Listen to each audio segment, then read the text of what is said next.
Cool డ్రింక్స్లో ఆరోగ్యం ఉందనుకుంటున్నారు, ice క్రీమ్లో ఆరోగ్యం ఉందనుకుంటున్నారు, లేకపోతే ఇంకా జంక్ ఫుడ్లో ఆరోగ్యం ఉందనుకుంటున్నారు. ఇవన్నీ మనం చెప్పకపోతే ఎవరు చెప్తారు? వీటిల్లో ఆరోగ్యం లేదు, ఖచ్చితంగా లేదు, అనారోగ్యానికి దారితీస్తాయి. అన్నిటికంటే ముఖ్యమైనది ఒబేసిటీ. ఈరోజు ఈ దేశంలో శరవేగంగా పెరిగిపోతున్నటువంటి ఇంకో ప్రాబ్లం ఏంటంటే ఒబేసిటీ. విపరీతంగా లావైపోతున్నారు. 10 మందిలో 4 నుంచి 5 50% పాపులేషన్ ఈజ్ అంటే ఒబీస్ అవుతున్నారు మెల్లగా. ఇది దేశానికి పెద్ద గుదిబండ అండి. బరువు కుటుంబానికి గుదిబండ, వ్యక్తికి గుదిబండ, సమాజానికి గుదిబండ. మన బరువే మనకు బండ. అంతే. కాబట్టి ఈ బరువుని ఎంత తొందరగా దేనివల్ల వస్తుంది? ఈ బరువు అంతా జంక్ ఫుడ్స్ వల్ల వస్తుంది.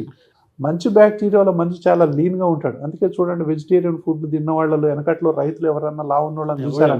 వెనకట రైతులు ఎవరన్నా పొట్టలు ఉన్నాయంటే వెనకట్లో ఏంది అంటే వాళ్ళు ప్రకృతి నుంచి వచ్చినటువంటి ఆహారం తీసుకోవటం వల్ల, సరిపడా ఆ కష్టపడటం వల్ల వాళ్ళు ఎప్పుడు కూడా లావు అనేది ఊర్లలో లేదు. ఒకప్పుడు అంటే ఈ ఊది వాళ్ళు ఒకప్పుడు ఊర్లో ఎవరన్నా పెద్దగా లావు ఉన్నారంటే, మోతబరు ఉన్నాడంటే అదో పెద్ద న్యూస్.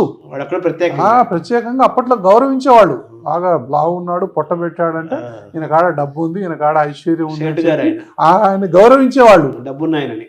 ఇప్పుడు మాత్రం అంటే అవేర్నెస్ పెరిగిన తర్వాత అరే ఈ ఒబేసిటీ అనేది ఆరోగ్యం ఏం కాదు, అనారోగ్యం అని చెప్పి ఇప్పుడు చాలా మంది తెలిసిపోయింది. అప్పుడు డబ్బున్నాయని ఇప్పుడు జబ్బున్నాయి.